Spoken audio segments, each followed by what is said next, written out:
জাহান্নাম এটি কোনো কল্পকাহিনী নয়, এটি আল্লাহর নির্দেশিত শাস্তি স্থান। এর আগুন পৃথিবীর আগুনের চেয়ে 70 গুণ বেশি উত্তপ্ত। এখানে কোনো শান্তি নেই, কোনো মুক্তি নেই, শুধু চিরস্থায়ী যন্ত্রণা। চলুন দেখা যাক কোন 20টি পাপ মানুষকে এই ভয়াবহ শাস্তির দিকে নিয়ে যায়। প্রথম, মা বাবার অবাধ্যতা।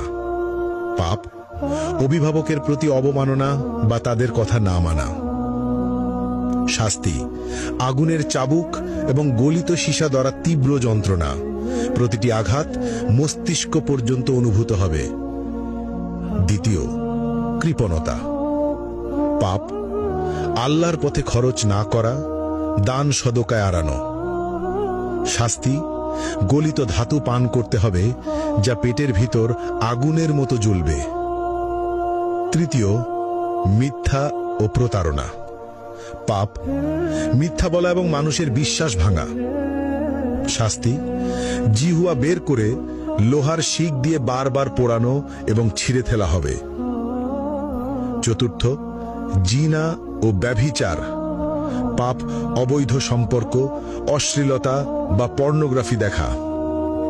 শাস্তি জ্বলন্ত চুল্লিতে ফেলা হবে, উপরে উঠবে এবং নিচে পড়বে, বারবার যন্ত্রণা অনুভব করবে। পঞ্চম, কুফর ও শিরক। পাপ আল্লাহর অস্তিত্ব অস্বীকার করা অথবা অন্যকে আল্লাহর সঙ্গে শরিক করা। শাস্তি চামড়া বারবার আগুনে পোড়ানো হবে, নতুন চামড়া তৈরি করে আবার পোড়ানো হবে, ফুটন্ত পানি মুখে ঢালা হবে। ষষ্ঠত, গীবত ও পরনিন্দা।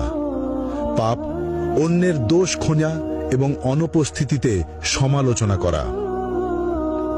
শাস্তি লোহার নখ দিয়ে নিজের মুখ ও শরীর ছিঁড়তে হবে, যন্ত্রণা চিৎকার শোনার মতো কেউ থাকবে না।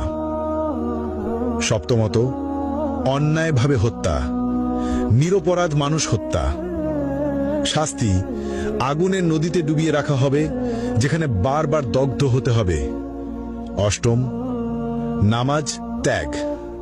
পাপ ইসলামের প্রধান স্তম্ভ নামাজ ইচ্ছাকৃতভাবে না পড়া। শাস্তি গভীর গর্তে নিক্ষেপ করা হবে, যা তলানিতে পৌঁছাতে 70 বছর লাগবে, আগুনের তাপে ছটফট করতে হবে। নবম, মিথ্যা সাক্ষ্য। পাপ অন্যায়ভাবে মিথ্যা প্রমাণ দেওয়া। শাস্তি জিহ্বা টেনে লম্বা করে বারবার কাঁচি দিয়ে কেটে ফেলা হবে।